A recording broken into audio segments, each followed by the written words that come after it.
Our guest tonight is Antonio Beeler, a local Austin activist, and he'll be joining us to talk about his recent indictment for filming police. He joins us now in studio. Thanks for joining us, Antonio. Oh, my pleasure. Thank you. Okay, now tell us about your recent indictment. Well, so I was arrested last New Year's Day, 2012, and it took them over a year to take the case to the grand jury. And then about 4 weeks ago, the grand jury finally convened, and it took them 4 weeks for them to finally come out with a decision, and the grand jury ultimately decided not to indict me on the felony charge, basically every charge that they initially threw at me, and they ended up indicting me on 4 Class C misdemeanors, each one for failure to obey a lawful order. Okay, now for our viewers who may not be familiar with your case, can you go through the specifics of that? Sure. On New Year's Day 2012, I was the designated driver. I was driving my buddy home. We were going to fill up with gas, and we pulled into a 7-Eleven in downtown Austin, and we saw a DUI stop in progress. We observed the DUI stop in progress, but there was no reason for us to stick around once we were finished filling up. And so we were getting ready to leave, and that's when Robert Snyder yanked the woman, who was a female passenger in the car, out of the car and threw her to the ground. She had committed no crime. And then Patrick Gaborski joined in. They started twisting her arms behind her back in a torture move. I tried to take pictures with my BlackBerry. She saw me, and then she begged me to please record it, and so I started yelling at the cops, stop assaulting her. She didn't do anything wrong. And Patrick Gaborski then assaulted me and ultimately claimed that I spit in his face, which is a third-degree felony, carries 2 to 10 years. Mm-hmm. Now, about how far, when you first saw the incident, how far were you when you first observed it, and then when you started to engage the officers verbally, about how far do you think you were? Maybe 30 feet away. Okay, so you weren't in direct interference, like maybe you were, shouting at them, but you weren't directly, physically interfering with the investigation. That's right. We were there. They took no issue with us being there filming or filling up the truck, and it was only once I started yelling at the cops that they took issue with it. Okay. And you said she was being tortured. Can you explain the torture move? Yeah, it's called strapido, and that's basically when you twist someone's arms behind their back and lift them up from the wrist area, and it tends to rip the rotator cuff, and they've done this, throughout history. The Spanish Inquisition, for example, they do this as a way of torturing people. Okay. Now, how did you first hear about the indictment? I got a call from a local radio station, and they wanted to do an interview. So, is there any protocol? Are you supposed to be contacted by the police or the state, or is there any way that you're supposed to be contacted? Yeah, I don't know. I don't know the answer to that. And this was a pretty high-profile case, so I was able to be contacted. I guess most people find out through their lawyer after the fact. And the reality is most people get indicted, right? Most people, they don't ever have their charges no-billed. So my case was unique in a lot of ways. So what do you think the response has been, public perception? Well, it's interesting because I think that the public has been supportive of me and what we've been doing through the Peaceful Streets Project. Most people were pretty happy that I wasn't indicted on a felony, but they were pretty upset that I was indicted on a bunch of misdemeanors, and that Norma, who was the one who was assaulted that night, was indicted on resisting arrest, even though it was an illegal arrest. But most people were pretty supportive. One local newspaper did write their article in such a way which it made it look like I was the criminal, and they even put a mugshot up of me. Wow. But that most people aren't taking that seriously. People are really supportive of us, and people really don't like what's going on with the Austin Police Department. And speaking of the Austin Police Department, I believe the police chief addressed you directly in a press conference. Is that correct? Yeah, he issued a press release, and his press release was essentially, well, here you go. You can't go around breaking the law. You're going to be held accountable for it. And he referenced me supposedly failing to obey lawful orders and Norma resisting her illegal arrest. But of course, he didn't say anything about the fact that he knows that he has 2 cops that night who lied in their official affidavits, who perjured themselves on the stand, who assaulted 2 peaceful people who had committed no crime. But he doesn't want to hold them accountable. Has any action been taken against those 2 officers? No. We filed our complaints through the Office of the Police Monitor. We've done everything that we were supposed to do to respect the system, to play by the rules as they've set up, and they've been completely covered for, even though there's glaring evidence of their criminal activity, it's been long decided that they're not going to face any punishment for what they've done. So we'll continue, and we'll go ahead and file lawsuits against them, and we'll continue to engage in direct action to expose them for their criminal acts. But the Thin Blue Line has essentially rallied behind these guys, and they're going to protect them. Let me ask you this, Antonio. Did you have any prior criminal record? No. Before New Year's Day 2012, I've never had a negative incident, with regards to law enforcement. Since New Year's Day, I have had multiple instances where cops have gone in my face, pushed me around, and even arrested me. So, seeing that you have no prior offenses, why do you think that you were indicted on these charges? Well, I think, this is interesting, and people may disagree, but there was a case here in Austin 2 years ago where a young man named Byron Carter was murdered by cops, and he had done nothing wrong. He was a passenger in a car, and he was leaving downtown, and the cops claimed that the driver of the car had assaulted them with their car, so they had to shoot, and they ended up killing this guy. Well, the driver of the car was not indicted. They took that to the grand jury. He was indicted. And then the police were not indicted for killing this kid. And so all of a sudden, everyone's like, whoa, if no one's been indicted, why is there a dead kid, right? And so I think that they took that lesson and carried it over into this one. And they didn't want to indict me because there's a half dozen witnesses that say the cops lied. There's video and there's audio, and there's the proof that the cops lied through his own affidavit. They didn't want to indict the cop because cops never get indicted in Travis County because the police officers union is so strong, but they still had to have something. And so that something was misdemeanor indictments, Class C misdemeanor indictments. Now, you said you witnessed the DUI or DWI check stop. You know that they're having these more frequently here in Austin, at least around the holiday times, your 4th of July and so forth. They have the no refusal DUI weekends where you can have your blood drawn without your consent. Now, I do believe they take you to some type of medical clinic or whatnot, but you can have your blood drawn without your consent. What do you think about that?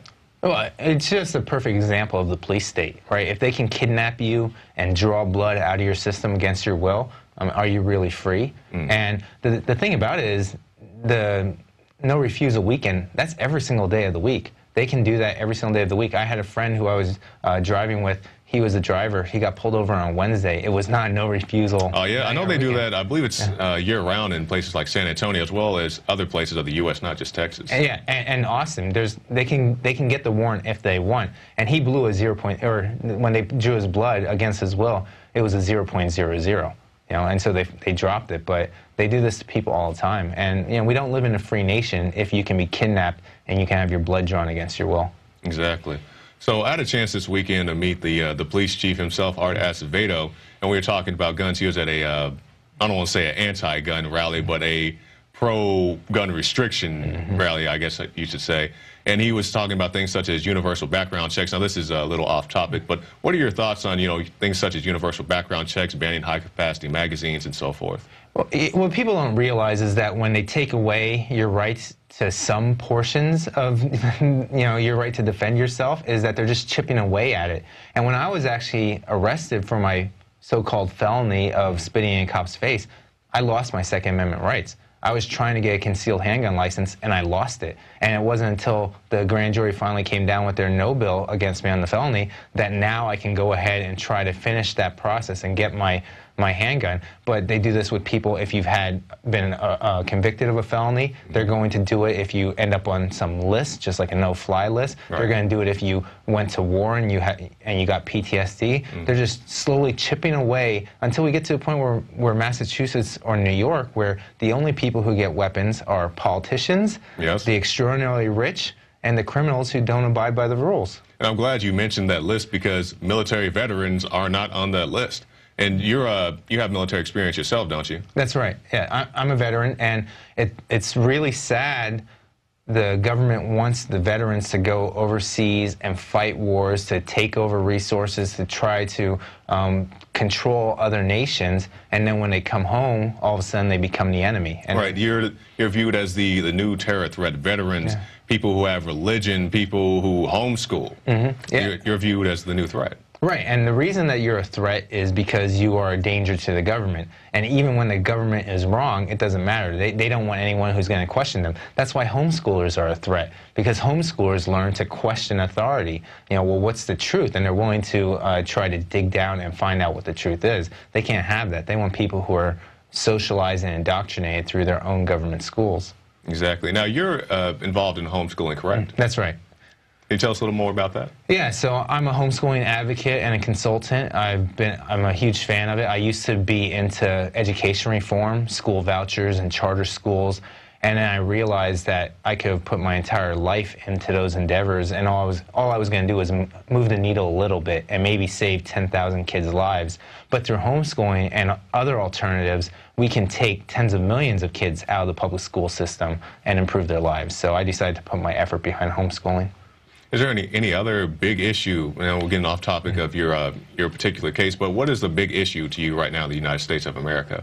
Well, for me, a big one is definitely the police state that we live under. And I'm trying to convince people that they don't have to accept what's going on. They don't have to bow down before the police, and they don't have to buy into the rhetoric that the police are here to protect us and that we must listen to them for our own good. I want people to start questioning them, start challenging them, recording them, and calling them out, and when they commit crimes, intervening to stop those crimes. Because if we wait too long, it's going to be too late. You know, just like in Nazi Germany, some people have a problem with references to historical things that happened, but in Nazi Germany, they slowly chipped away at people's rights, and then they were putting people in boxcars. And I don't want people to have to wait until then. I want people to start standing up, because there's millions of people who've been victimized in this country because of the corruption within the thin blue line. But that's the big thing for me, homeschooling and police abuse. But in general, anything that promotes liberty, I'm supportive of. Anything that allows people to live freer, more voluntary lives, finding solutions, systems outside of what the government provides, I'm supportive of. Exactly, exactly. So you've been arrested, you've been brutalized. What tips do you have for somebody, activists? They may see an act of police corruption, and they want to tape the incident, and they want to speak out on it. What would you recommend to somebody?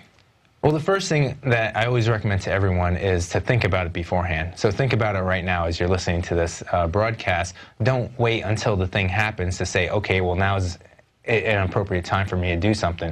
And you have to take into account your lot in life, And so between you and me, the two of us, everything being equal, we go out and try to film cops.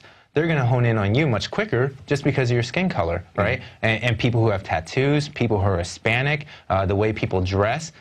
If you have a wife or kids or a mortgage or a job where if you don't show up the next day, you'll get fired. All of these things are should be taken into consideration when you're trying to figure out, well, what will I do? But assuming that you're willing to go ahead and record the police and try to stand up for people, the number one thing you can do is don't wait until something happens to record. Record the police as soon as they start interacting with someone, because if you try to record after the cop pulls a gun or after the cop assaults someone, you just miss the most important part. Exactly. Now, Antonio Beeler, I want you to look right there in that camera and give us your final thoughts. I would just encourage people to stand up to authority, to start questioning, start challenging your friends and family on what their preconceived notions of what structure in society is supposed to be, and try to look for alternative solutions. Try to look for ways to protect and serve and defend one another. If there's a problem in society, figure out, well, is there something I can do to help my neighbor without having to call in the government to help me? And by seeking out alternative solutions and not relying on the people with badges and guns, hopefully we can minimize the abuse of government and empower voluntary communities to do what's best for everyone.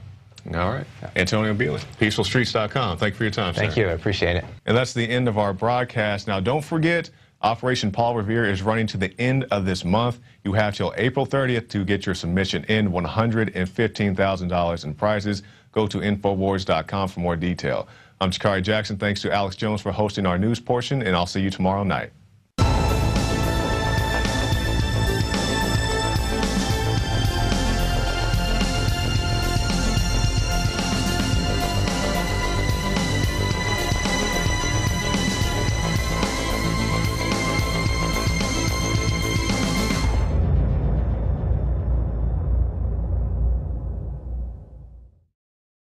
I'm Darren McBreen, and these are some of the new items that are available now at InfoWarsShop.com. Alert the public to Obama's blatant abuse of power with the new Obama t-shirt. Obama's Joker face on the front and "Come and Take It" on the back. It's time to publicly call him out for what he is, a tyrant. Defend the Second Amendment with our top seller "Come and Take It" t-shirts. And look at that, women's cut tank tops and t-shirts now available. Nice hat. Plus the "Don't Tread on Me" flag. And now you can become a micro distributor of the InfoWars magazine. Plus, get your own copy delivered right to your door each and every month. And if you're tired, like I am, of you and your family being exposed to polluted drinking water, get the Pro One high-performance water filter. It gets rid of all pathogenic bacteria, cyst, fluoride, heavy metals, and numerous other contaminants. So join the revolution at InfoWarsShop.com.